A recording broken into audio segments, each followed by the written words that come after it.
Duka mendalam menyelimuti kawasan Gunung Kuda Cipanas, Cirebon, Jawa Barat setelah longsor besar terjadi di area pertambangan pada Jumat 30 Mei 2025 lalu.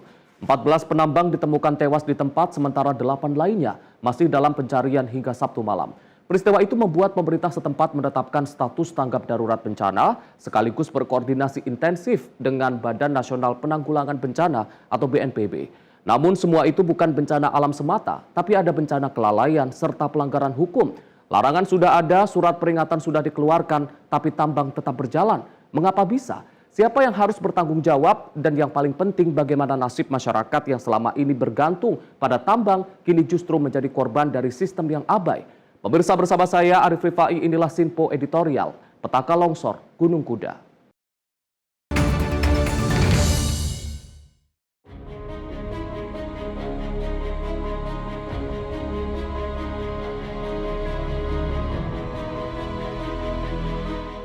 Mengucapkan bela sungkawa sedalam-dalamnya kepada korban ya. Kita semua sudah mengetahui bahwa ada 21 korban meninggal akibat tanah longsor, sedangkan yang belum ditemukan ada 4. Yang luka ada 11, mari kita doakan supaya korban yang belum ditemukan segera ditemukan.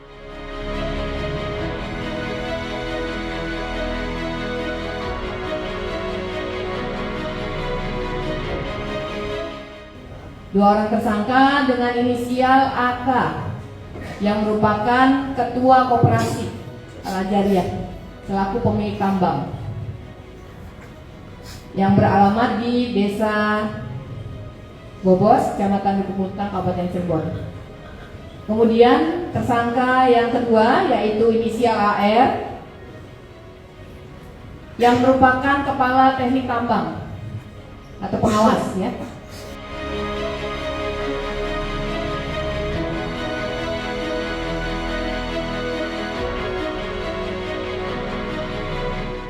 Ini peristiwa penting bagi seluruh pengusaha yang ada di Jawa Barat. Pengusaha penambangan, pengusaha apapun, jangan mengabaikan hak-hak pegawai, jangan tidak melindungi pegawai, jangan hidup hanya mementingkan dirinya saja dan mementingkan usahanya saja, seperti ini. Dan jangan abai terhadap apa yang menjadi warning.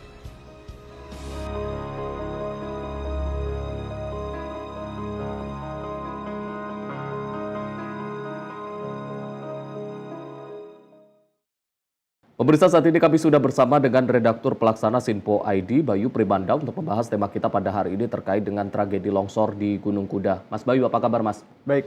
Sehat Mas? Sehat. Mas Bayu, tentunya kita mewakili Sinpo TV dan juga Sinpo ID mengucapkan duka cita yang mendalam terkait dengan tragedi longsor di Gunung Kuda, terkait korban-korban dan juga keluarganya. Kalau Sinpo ID melihat tragedi ini, bagaimana Sinpo ID memandangnya, Mas? Ya, kita melihat ini dari sebuah gambaran jurnalistik dulu ya, karena memang yang sebagaimana kita tahu ini adalah sebuah peristiwa yang memilukan, karena memang di situ ada 14 orang yang sejauh ini dikabarkan meninggal di tempat pada saat itu.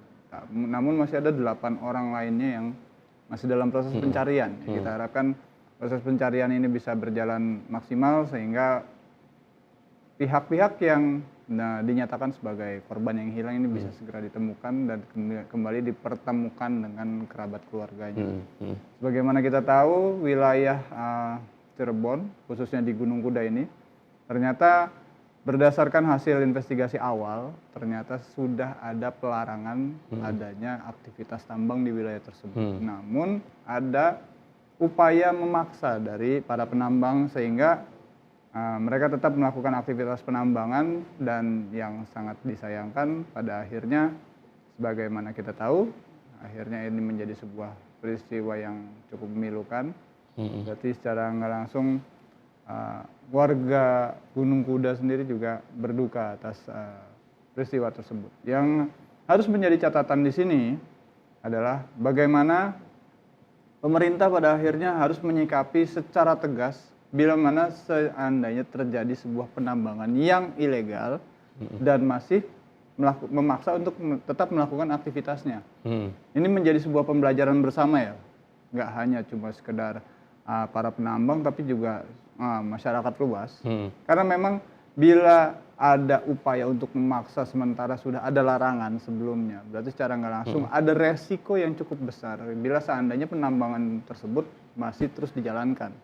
Bagaimana kita tahu, pada akhirnya yang kita tersebar videonya ya di media sosial itu gunungnya cukup besar juga dan longsorannya, wah itu kalau kita lihat ya mengerikan. Karena memang dengan kapasitas penambangan yang besar, terus kemudian di bawahnya masih terdapat banyak para penambang yang sedang mengambil batu di sana, terus akhirnya tanah tersebut longsor dan menimpa para korban. Ini ya cukup memilukan lah kalau seandainya kita lihat, karena memang pada akhirnya ya nyawa pun melayang, kerugian material karena ada beberapa fasilitas tambang seperti eskavator dan sebagainya yang berada di bawah itu juga tertimpa dan menimbulkan kerugian yang tentunya tidak sedikit.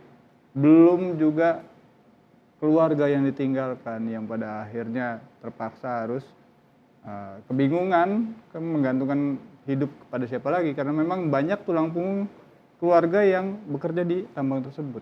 Maka ini harus menjadi sebuah pembelajaran bersama bagi para pelaku aktivitas tambang dan juga warga yang memang punya sangkut paut dengan aktivitas tambang. Dan segera harus ada tindakan sehingga tambang-tambang ilegal di tempat-tempat yang lain juga mengambil pelajaran dan tidak mengulang kesalahan yang sama.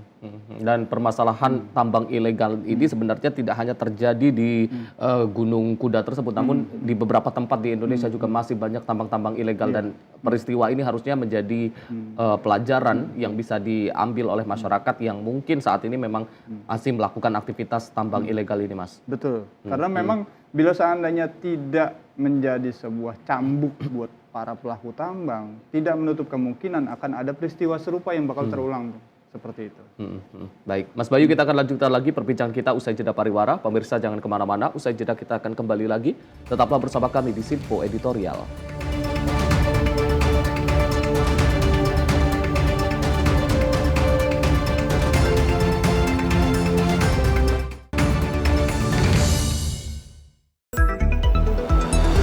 Jadilah yang pertama mengetahui perkembangan terkini seputar informasi dari lembaga parlemen. Punya data nasional, tidak ada satupun backup berarti kan? Tiba-tiba ada putusan yang nggak masuk akal dan seperti ini gitu.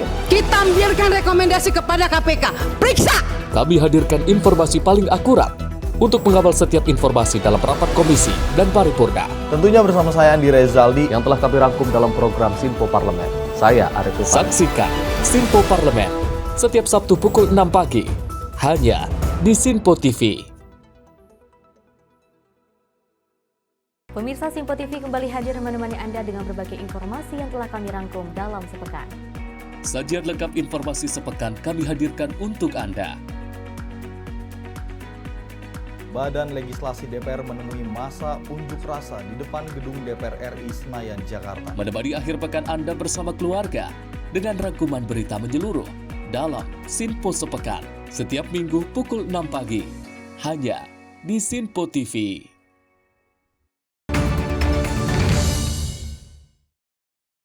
Pemirsa, Anda kembali menyaksikan Sinpo Editorial, masih membahas tema kita pada hari ini terkait dengan tragedi longsor di Gunung Kuda. Mas Bayu, tadi kita sudah membahas terkait dengan bagaimana tragedi ini terjadi dan belakangan berdasarkan hasil investigasi sebenarnya dari pihak terkait sebenarnya sudah melakukan pelarangan terkait dengan aktivitas tambang di lokasi tersebut.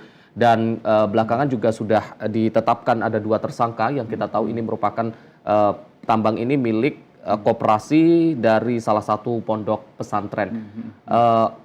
Kalau dari catatan redaksi Sinpo TV, Mas, melihat apakah memang pengaruh dari institusi agama dalam hari ini adalah pondok pesantren ini terhadap opini publik warga sekitar dan juga pengawasan dari pihak terkait, apakah ini cukup kuat sehingga tambang tersebut tetap bisa beroperasi meski sudah ada larangan, Mas? Jadi ini yang sangat disayangkan ya, karena memang bila seandainya sudah ada larangan berarti sudah ada kajian yang menyebut bahwasanya tambang tersebut, proses penambangan tersebut sangat-sangat beresiko tinggi. Dan pada akhirnya ketika larangan tersebut, ya siapapun institusinya ya, tidak hanya institusi yang berbasis pondok pesantren atau berbasis agama ya, karena memang siapapun institusinya, bila seandainya larangan tersebut tak diindahkan, maka secara nggak langsung sejauh akan ada akibat yang bakal terjadi, dan itu resikonya pun cukup tinggi. Sebagaimana kita tahu, pada akhirnya di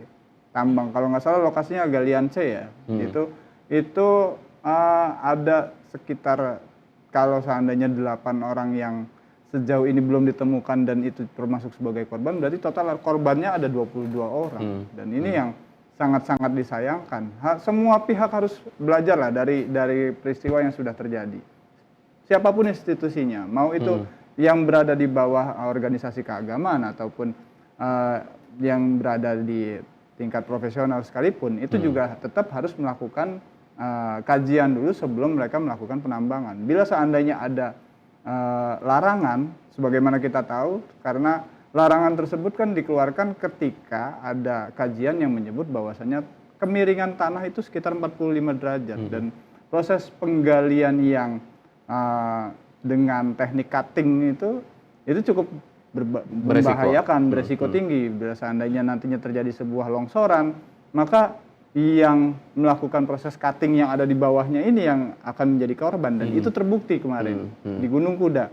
Dan Gunung Kuda harus menjadi sebuah pembelajaran tersendiri bagi semua tambang, semua aktivitas tambang yang ada di Indonesia. Bila seandainya mereka tetap melawan, tetap tidak mengindahkan larangan, maka yang akan terjadi petaka serupa juga akan terjadi di tempat-tempat yang lain, seperti itu. Mas, kalau kita melihat dari sisi para korban, ya kita tahu ini merupakan mayoritas korban ini adalah warga sekitar. Artinya memang warga sekitar ini bergantung pada tambang tersebut, dan mungkin ini menjadi dilema juga bagi warga sekitar karena secara ekonomi mereka bergantung pada tambang itu. Tapi meskipun secara faktanya mereka mungkin juga tahu bahwa ketika mereka bekerja di situ juga taruhannya adalah nyawa. Iya, betul sekali. Ini yang menjadi sebuah harus ada solusinya.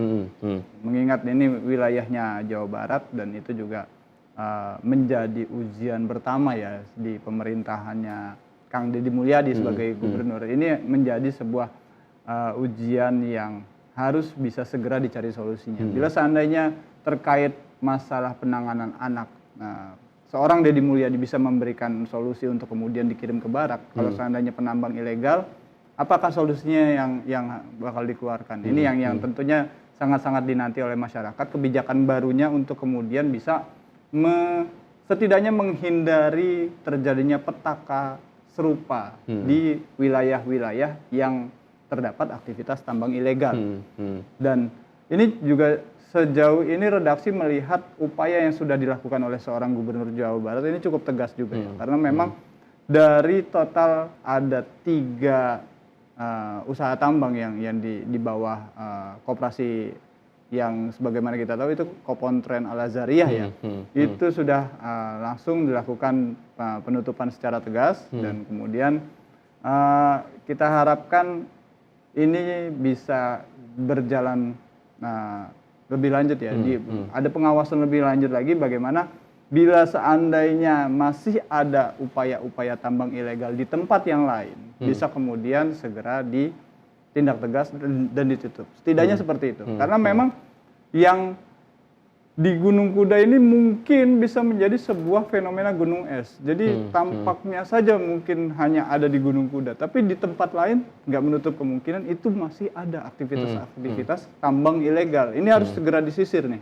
oleh baik pemerintah setempat maupun bersama Pemprov untuk kemudian bisa menutup aktivitas tambang-tambang ilegal yang dalam tanda kutip beresiko tinggi. Kalaupun seandainya tambang tersebut ingin mendapatkan izin ataupun bisa melakukan proses penambangan dengan legal, ya, maka harus diikutilah prosedurnya. Dan itu juga harus menyesuaikan dengan standar operasional pertambangan yang memang sudah ditetapkan oleh Kementerian SDM seperti itu. Artinya memang adanya tambang-tambang ilegal ini sebenarnya banyak juga. Kalau kita melihat pada Gunung Kuda ini, Mas, sebenarnya sudah ada surat larangan terlebih dahulu terkait dengan larangan menambang di lokasi tersebut. Namun yang menjadi pertanyaan adalah terkait dengan pengawasan. Kenapa tetap masih bisa menambang meskipun memang secara ilegal? Apakah memang selama ini pengawasan terkait aktivitas penambangan di Gunung Kuda tersebut masih terlalu belum terlihat atau seperti apa, Mas, dari catatan media, Mas? Iya, ini harus menjadi perhatian bersama ya, karena memang penambangan itu kan bukan sebuah aktivitas yang kasat mata. Itu kan aktivitas yang banyak orang tahu, apalagi penambangan batu yang kemudian itu pasti truk-truk yang melintas di sana itu besar-besar ya kan. Berarti secara nggak langsung ada dalam tanda kutip pembiaran. Dan ini yang harus bisa segera dievaluasi. Siapapun yang terlibat di dalamnya, baik itu sebagai unsur pengawas maupun masyarakat, juga harus bisa mengambil peran dalam proses menghindari adanya resiko-resiko tinggi yang terjadi akibat penambangan.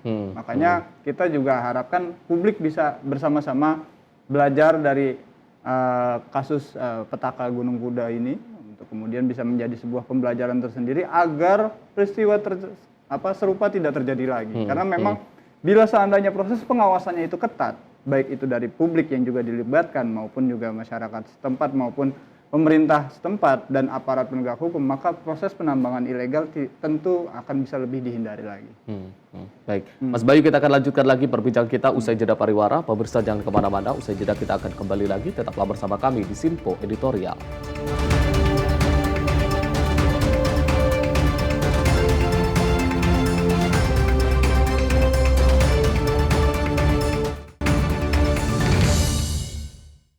Halo, selamat pagi pemirsa Simpo TV. Selamat pagi Andi. Selamat pagi, Fen. Beragam informasi terbaru hadir menemani Anda sebelum memulai hari. Itu memang dari Menteri Perhubungan juga mendukung, Betul. dari Menteri Keuangan juga mendukung, dan kita sebagai masyarakat pun juga Harus mendukung.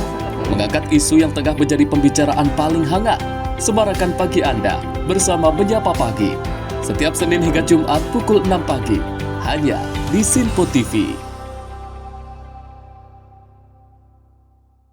Halo, selamat malam pemirsa. Senang sekali rasanya kami mengisi ruang informasi Anda. Akhiri aktivitas Anda dengan rangkuman perkembangan peristiwa yang terjadi sepanjang hari. Sebelumnya kita saksikan ada sekitar 3.000 tamu undangan. Sementara di Ibu Kota Nusantara ini ada sekitar 2.000 tamu undangan. Rangkaian informasi nasional dan mancanegara dirangkum sebagai penutup hari dalam Menyapa Malam. Setiap Senin hingga Jumat pukul 8 malam. Hanya di Sinpo TV.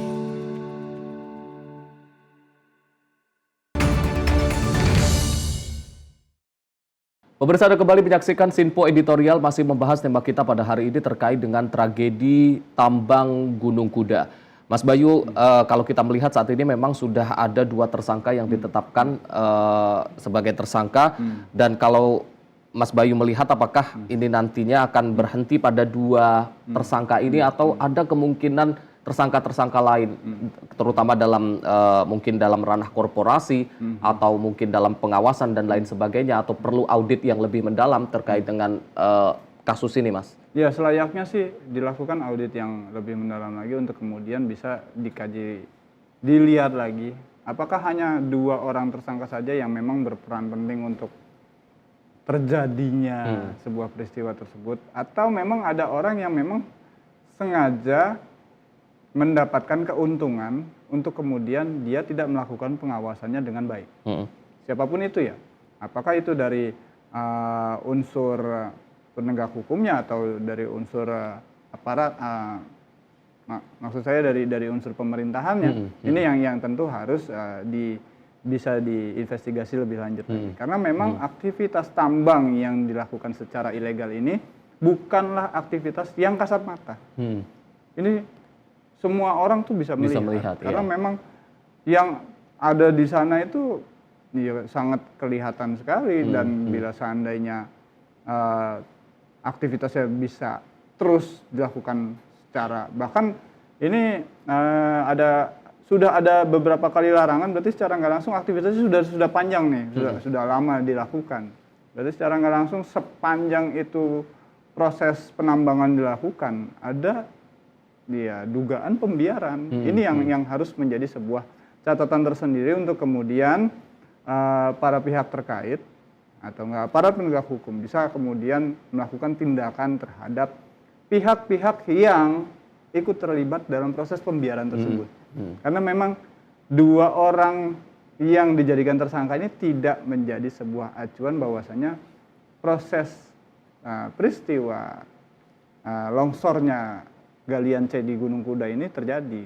Juga harus ada yang bisa dikatakan orang lain yang berperan penting agar proses penambangan tersebut tetap berjalan dan tidak melakukan pengawasan dengan baik seperti itu.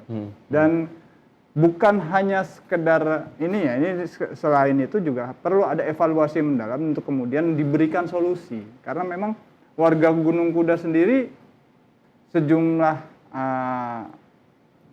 sebagian besar masih ada yang berprofesi sebagai penambang. Ini yang tentu harus menjadi solusi tersendiri ya. Sejauh ini untuk penanganan korban juga kan kita lihat Gubernur Jawa Barat sudah langsung memberikan santunan kepada para korban. Terus anak-anaknya ya ini patut kita apresiasi juga ya karena memang anak-anak korban diberikan bantuan untuk pendidikan. Berarti secara nggak langsung ini salah satu upaya untuk kemudian setidaknya pemerintah sudah turun untuk kemudian menangani anak-anak korban. Tapi untuk memberikan evaluasi menyeluruh juga perlu dilakukan sosialisasi kepada masyarakat Gunung Kuda sendiri. Karena memang bila seandainya warga tersebut sejauh ini masih bergantung terhadap aktivitas tambang dan tidak bisa melakukan aktivitas yang lain atau enggak bergantung hidup memang hanya dari hasil tambang, maka harus ada upaya setidaknya memberikan solusi apakah bila seandainya mereka tetap ingin melakukan aktivitas tambang dicarikan jalan keluar, yakni memberikan solusi terhadap tambang-tambang yang tadinya ilegal dilegalkan dengan syarat tetap menghindari resiko-resiko terjadinya sebuah petaka seperti di Gunung Kuda. Karena memang bila memang seperti itu solusinya dilegalkan saja terus kemudian diberikan edukasi bagaimana proses penambangan yang legal dan itu bisa menghindari dari resiko-resiko terjadinya tanah longsor. Makanya ini menjadi sebuah pembelajaran bersama ya, bukan hanya sekedar oknum-oknum yang terlibat di penambangan di Gunung Kuda yang kemarin menjadi masalah, tapi menjadi pembelajaran bagi semua pihak. Karena memang aktivitas tambang ilegal yang sudah dilarang itu terbukti bisa menghasilkan sebuah petaka dan itu terbukti di Gunung Kuda seperti itu. Mas, kalau kita melihat kejadian di Gunung Kuda ini bagaimana Sinpo ID ini melihatnya bahwa ini bukan hanya sekedar insiden, bukan hanya sekedar bencana, tapi dari sini kita berharap bahwa akan ada reformasi terkait dengan tata kelola pertambangan rakyat di daerah-daerah lain yang mungkin memang sudah ada larangan atau belum tersentuh sama sekali terkait dengan pengawasan, namun sudah ada aktivitas penambangan di sana, Mas. Ya, ini yang tentunya menjadi catatan kita tersendiri ya bagi semua pihak. Kalaupun seandainya ada sebuah aktivitas penambangan dan itu ilegal, maka sudah selayaknya untuk kemudian ini dikoordinasikan lebih lanjut. Apakah aktivitas tersebut beresiko tinggi untuk kemudian menimbulkan korban atau tidak? Terus kalaupun masih juga ilegal, apakah perlu dihadirkan sebuah korporasi yang setidaknya menaungi penambangan ilegal ini, ya kan? Karena seandainya mereka bisa dinaungi oleh sebuah institusi yang besar untuk kemudian memiliki tanggung jawab tinggi terhadap keselamatan para pekerjanya, berarti secara nggak langsung kan mereka jauh lebih terjamin dalam proses penambangannya. Bila seandainya ini bisa dilakukan secara simultan, ya kita harapkan peristiwa serupa seperti di Gunung Kuda ini bisa lebih dihindari lagi. Dan kita harapkan semua masyarakat, khususnya wilayah Gunung Kuda yang memang saat ini menjadi TKP dari peristiwa tersebut bisa mengambil sebuah pembelajaran tersendiri lah. Karena memang aktivitas tambang yang sudah dilarang itu bukan semata-mata ingin menghambat mereka mencari rezeki, tapi memang ada resiko yang menanti dan ini harus dihindari. Apabila ada resiko yang besar, setidaknya bisa dihindari dengan melakukan proses penambangan yang sesuai di wilayahnya masing-masing, yaitu dengan mempelajari bagaimana kontur tanahnya ataupun dalam proses penambangannya, tekniknya, agar resiko-resiko yang sebagaimana terjadi di Gunung Kuda bisa terhindar, seperti itu. Baik. Mas Bayu, terima kasih sudah hadir di Sinpo Editorial dan juga membahas tema kita pada hari ini terkait dengan tragedi yang terjadi di Gunung Kuda. Tentunya kita berharap terkait dengan tragedi-tragedi serupa ini tidak terjadi di tempat lain. Namun lebih dari itu kita juga melihat bahwasannya ini lebih dari sekedar tragedi, tapi harus ada pembelajaran, harus ada reformasi terkait dengan tata kelola penambangan rakyat, khususnya penambangan-penambangan yang sifatnya ilegal, karena perlu ada pengawasan agar kejadian serupa, longsor dan kecelakaan-kecelakaan di penambangan ini bisa dihindarkan di lain waktu dan juga di tempat yang lainnya. Saya Arif Rifai, mewakili seluruh kru yang bertugas, mengucapkan terima kasih, selamat pagi. Sampai jumpa.